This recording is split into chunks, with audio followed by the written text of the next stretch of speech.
കേരള രാഷ്ട്രീയത്തിൽ കുഴലക്കമുണ്ടാക്കിയ പെരിയ ഇരട്ടക്കൊലപാതക കേസിന്റെ വിധി അല്പസമയത്തിനകം കൊച്ചിയിലെ CBI കോടതിയാണ് വിധി പറയുക. കേസിലെ പ്രതികളെല്ലാം കോടതിയിൽ എത്തിച്ചിട്ടുണ്ട്. CPM മുൻ MLA KV കുഞ്ഞിരാമൻ അടക്കമുള്ള വിവിധ നേതാക്കളാണ് കേസിൽ പ്രതികളായിട്ടുള്ളത്. CPMന്റെ പ്രാദേശിക നേതാക്കന്മാരുണ്ട്. ഇപ്പോൾ ജനപ്രതികളായിരിക്കുന്ന തദ്ദേശ സ്വയംഭരണ സ്ഥാപനങ്ങളിലെ ചില പദവികളൊക്കെ അലങ്കരിക്കുന്ന CPMന്റെ പ്രാദേശിക നേതാക്കന്മാരൊക്കെ പ്രതിയാണ്. അതുകൊണ്ട് തന്നെ കേസ് ഏത് രീതിയിൽ വിധി വരും എന്നതാണ് ഇനി അറിയേണ്ടത്. ജിജീഷ് കർണാകരനുണ്ട്. ജിജീഷ്, പ്രതികളെല്ലാം കോടതിയിൽ ഹാജരായിട്ടുണ്ട്. വിധി അല്പസമയത്തിനകം ഉണ്ടാകുമെന്നാണോ നമുക്ക് മനസ്സിലാക്കേണ്ടത്? അഭിഭാഷകരുമായൊക്കെ ജിജീഷ് ആശയവിനിമയം നടത്തിയിരുന്നു. ഏത് തരത്തിലാണ് ഒരു വിധി പ്രതീക്ഷിക്കുന്നത്?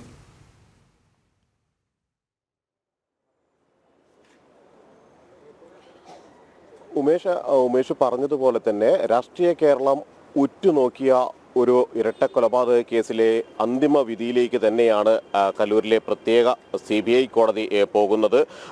ഏറെ കോളിളക്കം സൃഷ്ടിച്ചതാണ് യൂത്ത് കോൺഗ്രസ് പ്രവർത്തകരായ കൃപേഷ് ലാലിൻ്റെയും ഒപ്പം തന്നെ കൊലപാതകത്തെ സംബന്ധിച്ചിടത്തോളം വലിയ തോതിൽ തന്നെ രാഷ്ട്രീയ കേരളം അത് ചർച്ച ചെയ്യുകയും ചെയ്തു. CPMന്റെ പ്രാദേശിക നേതാക്കൾ മുതൽ ജില്ലാ നേതാക്കൾ വരെ പ്രതിപ്പട്ടികയിലുണ്ട് എന്നത് തന്നെയാണ് ഈ ഒരു കേസിനെ സംബന്ധിച്ചിടത്തോളം ഏറെ ചർച്ച ചെയ്യപ്പെട്ട ഒരു കാര്യമെന്ന് പറയുന്നത്. അതായത് നേരിട്ട് ആദ്യത്തെ 8 പ്രതികളാണ് ഇതിൽ കൊലപാതകത്തിൽ പങ്കാളികളായത്, ഇരട്ട കൊലപാതകത്തിൽ പങ്കാളികളായത് എങ്കിൽ മറ്റ് ആളുകൾ ഗൂഢാലോചനയിൽ പങ്കാളികളായി. ഏറ്റവും ഒടുവിൽ പ്രതികൾ, അതായത് കുഞ്ഞിരാമൻ അടക്കം KV കുഞ്ഞിരാമൻ മുൻ MLA അടക്കമുള്ള ആളുകൾ സ്റ്റേഷനിൽ നിന്ന് പ്രതികളെ ബലം പ്രയോഗിച്ച് മോചിപ്പിച്ചു കൊണ്ടുപോയി എന്നതടക്കമുള്ള കുറ്റങ്ങളാണ് ചുമത്തപ്പെട്ടുള്ളത്. ആദ്യം 14 പ്രതികളെയായിരുന്നു ക്രൈംബ്രാഞ്ച് ഈ കേസുമായി ബന്ധപ്പെട്ട് അറസ്റ്റ് ചെയ്തിരുന്നത്.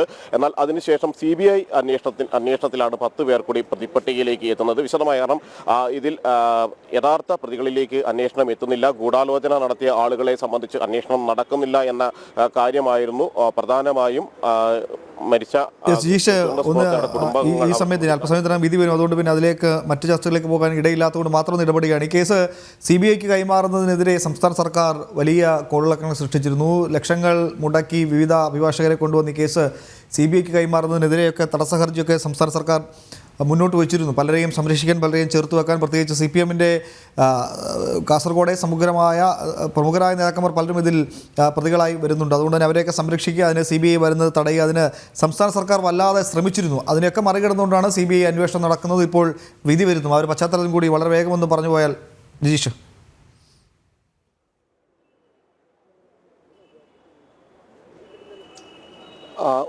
ഉമേഷ് പറഞ്ഞതുപോലെ ഈ ഒരു കേസിൽ അത് CBI അന്വേഷണത്തെ അല്ലെങ്കിൽ CBIയുടെ അന്വേഷണ പരിധിയിലേക്ക് എത്താതിരിക്കാനുള്ള എല്ലാ നീക്കങ്ങളും സർക്കാരിൻ്റെ ഭാഗത്തു നിന്ന് ഉണ്ടായിരുന്നു, സംസ്ഥാന സർക്കാരിൻ്റെ ഭാഗത്തു നിന്ന് ഉണ്ടായി. അങ്ങനെയാണ് ഹൈക്കോടതിയിൽ CBI അന്വേഷണം എന്ന ആവശ്യത്തെ എതിർത്തു. എന്നാൽ കോടതി CBI അന്വേഷണത്തിലൂടെ മാത്രമാണ് സത്യങ്ങൾ പുറത്തു വരിക എന്നുണ്ടെങ്കിൽ, അല്ലെങ്കിൽ അത്തരത്തിൽ കൊല്ലപ്പെട്ടവരുടെ ബന്ധുക്കൾക്ക് അത്തരം പ്രതീക്ഷകളുണ്ടെങ്കിൽ CBI അന്വേഷണം തന്നെ നടക്കട്ടെ എന്ന് കോടതി വ്യക്തമാക്കി.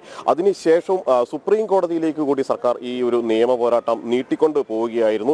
അവിടെയും ഒരു തിരിച്ചടി സർക്കാരിനെ സംബന്ധിച്ചിടത്തോളം നേരിട്ടു. CBI അന്വേഷണം നടക്കട്ടെ എന്ന് തന്നെയായിരുന്നു അന്തിമമായി തന്നെ ഉന്നത നീതിപീഠത്തിൻ്റെയും ഒരു തീരുമാനമുണ്ടായത്. അങ്ങനെയാണ് CBI അന്വേഷണത്തിലേക്ക് വരുന്നത്. CBI അന്വേഷണം നടന്നതിന് ശേഷമാണ് ഈ ഒരു ഗൂഢാലോചനയിൽ പങ്കാളികളായ ആളുകളിലേക്ക് അന്വേഷണം എത്തുന്നത്. ക്രൈംബ്രാഞ്ചിന്റെ അന്വേഷണത്തിലോ ലോക്കൽ പോലീസിന്റെ അന്വേഷണത്തിലോ ഒരു ഘട്ടത്തിലും ഇതുമായി ബന്ധപ്പെട്ടുകൊണ്ട് ഗൂഢാലോചന നടത്തിയ ആളുകളോ പ്രതികളെ മോചിപ്പിച്ചു കൊണ്ടുപോയി അല്ലെങ്കിൽ സ്റ്റേഷനിൽ നിന്ന് ബലം പ്രയോഗിച്ച് മോചിപ്പിച്ചു കൊണ്ടുപോയ ആളുകളോ പ്രതിപ്പട്ടികയിലേക്ക് എത്തിയിരുന്നില്ല. പിന്നീട് വിശദമായി തന്നെ ശാസ്ത്രീയ തെളിവുകളൊപ്പം തന്നെ നേരത്തെ അന്വേഷിച്ച അന്വേഷണത്തിന്റെ തുടർച്ചയായും കൂടുതൽ ആളുകളെ ചോദ്യം ചെയ്തും കൂടുതൽ സാക്ഷികളുടെ മൊഴികളെല്ലാം രേഖപ്പെടുത്തി തന്നെയായിരുന്നു CBIയുടെ അന്വേഷണം മുന്നോട്ട് പോയത്. ആ അന്വേഷണത്തിലാണ് കൂടുതൽ ആളുകൾ ഇതിൽ പ്രതികളായിട്ടുണ്ട്, പങ്കാളികളാണ്, അവർ ഗൂഢാലോചനയിൽ പങ്കാളികളായിട്ടുണ്ട്. നേരിട്ട് കൃത്യത്തിൽ പങ്കെടുത്തവർ മാത്രമാണ് നിലവിൽ പ്രതിപ്പട്ടികയിൽ, ക്രൈംബ്രാഞ്ചിന്റെ പ്രതിപ്പട്ടികയിൽ എത്തിയത്. അതുകൊണ്ട് തന്നെ വിശദമായ ഒരു അന്വേഷണത്തിന് ശേഷമായിരുന്നു 10 പേർ കൂടി പ്രതിപ്പട്ടികയിൽ എത്തുന്നതും. അതിൽ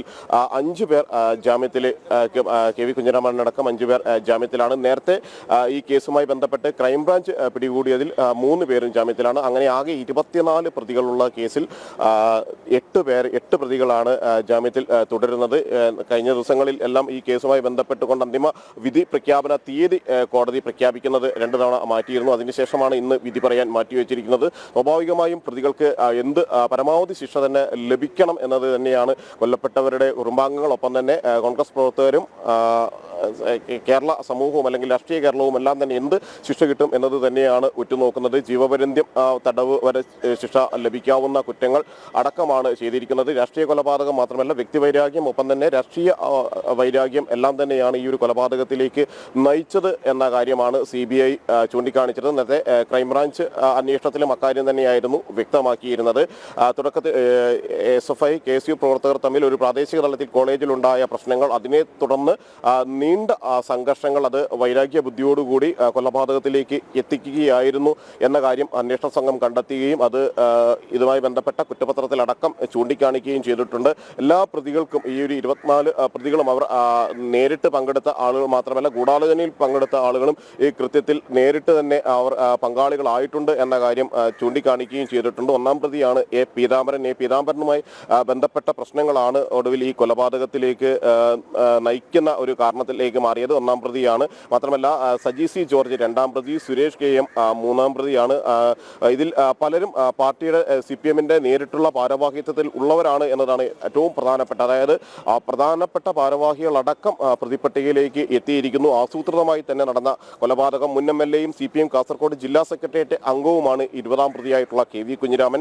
CPIM-ന്റെ പെരിയ മുൻ ലോക്കൽ കമ്മിറ്റി അംഗം പീതാംബരൻ നമ്മൾ നേരത്തെ പറഞ്ഞതുപോലെ തന്നെ ഈ കേസിൽ 1-ാം പ്രതിയായി വന്നിരിക്കുന്നു. കാഞ്ഞങ്ങാട് ബ്ലോക്ക് പഞ്ചായത്ത് പ്രസിഡന്റ് മുതുമ, മുൻ ഏരിയ സെക്രട്ടറിയുമായ 14-ാം പ്രതി മണികണ്ഠൻ മറ്റൊരു പാർട്ടി ഭാരവാഹിയാണ്, CPM ഭാരവാഹിയാണ്. ഒപ്പം തന്നെ പെരിയ മുൻ ലോക്കൽ സെക്രട്ടറി N ബാലകൃഷ്ണൻ കേസിലെ 13-ാം പ്രതി CPM-ന്റെ സജീവ പ്രവർത്തകനാണ്. ഒപ്പം ലോക്കൽ സെക്രട്ടറി എന്ന ഭാരവാഹിത്വം കൂടി വഹിച്ചിരുന്ന ആളാണ് ഈ പ്രതിപട്ടികയിലേക്ക് എത്തിയിരിക്കുന്നത്. പാക്കം മുൻ ലോക്കൽ സെക്രട്ടറിയാണ് വെളുത്തോളി രാഘവൻ. കേസിൽ 21-ാം പ്രതിയാണ്. ഒപ്പം തന്നെ രാജു എന്ന എന്തായാലും രാഷ്ട്രീയ കേരളം ഉറ്റുനോക്കുകയാണ്. കാരണം ഇതിൽ പ്രതികളെല്ലാവരും CPM പ്രവർത്തകരാണ്. മുൻ MLA ഉണ്ട്. സ്റ്റേഷനിലെത്തി പ്രതികളെ മോചിപ്പിച്ചുകൊണ്ട്, ബലപ്രയോഗത്തിലൂടെ മോചിപ്പിച്ചുകൊണ്ട് പോകുന്ന കേസിലാണ് ഇതിൽ മുൻ MLA കുഞ്ഞിരാമൻ പ്രതിയാകുന്നത്. മാത്രമല്ല CPM-ന്റെ പ്രാദേശിക തലത്തിൽ ലോക്കൽ കമ്മിറ്റി അംഗങ്ങളുണ്ട്, ഇപ്പോൾ ബ്ലോക്ക് പഞ്ചായത്തിൻ്റെ ഭാരവാഹികളുണ്ട്. അങ്ങനെ എല്ലാവരും CPM-ന്റെ അനുഭാവികളൊന്നുമല്ല, എല്ലാവരും CPM-ന്റെ സജീവ പ്രവർത്തകരാണ്, പാർട്ടി അംഗത്വമുള്ള ആളുകളാണ്. അതുകൊണ്ട് തന്നെ ഈ കേസിൻ്റെ വിധി CPM-നെ സംബന്ധിച്ച് വലിയൊരു തലവേദനയായി മാറാനുള്ള സാധ്യത